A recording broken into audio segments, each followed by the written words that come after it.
Je vais vous parler de la notion de fiction et de pseudoscience. En fin de compte, comme je dis maintenant souvent, il y a toujours plusieurs aspects à un problème et plusieurs revers à une médaille. Par exemple, pour les gens qui pensent qu'il y a des choses essentielles, ce que les hommes inventent, ce n'est que fictif. Pour les gens qui sont avant tout marqués par la société, par le consensus social, tout ce qui est plus ou moins mystique, tout ce qui est plus ou moins surnaturel, sera considéré comme fictif, comme pseudoscience. Donc il y a dans ce genre d'expression est toujours polémique et dialectique. Alors, il y a toujours une diabolisation de l'autre camp. Les gens qui sont plutôt marqués par la solstitialité, pour parler le jargon de mon astrologie, ironiseront constamment sur l'astrologie, ironiseront constamment sur la différence entre les hommes et les femmes, ironiseront constamment sur le génie. Parce que ce sont des choses, justement, qui les dépassent quelque part. Et qui quelque part, ne sont pas explicitées, à proprement parler, par la science existante. Et inversement,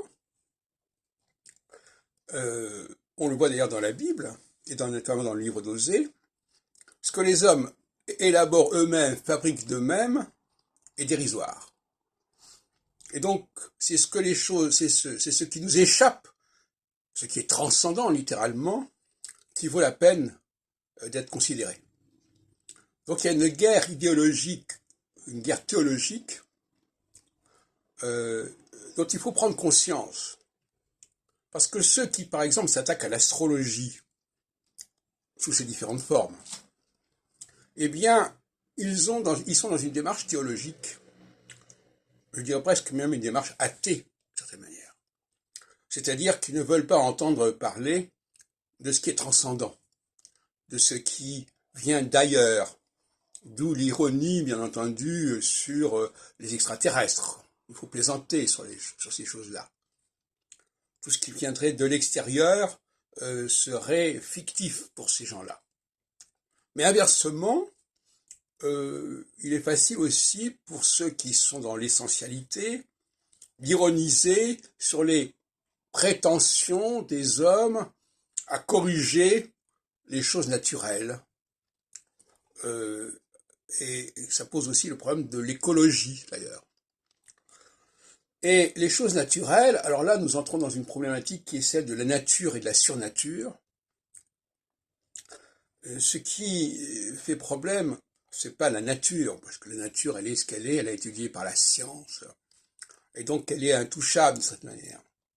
Mais ce qui est de l'ordre de la surnature, c'est quelque chose qui est très ambivalent. Parce que la surnature, ça a peut-être été inventé par les hommes, finalement.